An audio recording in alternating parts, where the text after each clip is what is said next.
ఏ కన్ను చూడదనా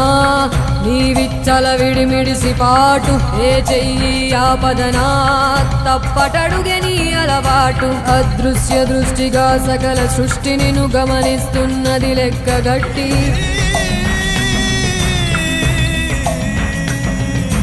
ఎంత బతుకు నీదెంత బతుకువో గుప్పెడు మెతుకుల కడుపు కొరకు ఎన్నాటలు వేటలు అవసరమా మనుజా ఏ మారిక నిన్ను కబళిస్తుంది రమాయదారి పంజా కోరికొని తెచ్చుకో మాకు కర్మ దాన్ని విడిపించుకోలేదు జన్మ సత్కర్మభిశ్చ సత్ఫలితం దుష్కర్మ ఏవ దుష్ఫలం అత్యుత్కట పుణ్య పాపానాం సత్యం ఫలానుభవం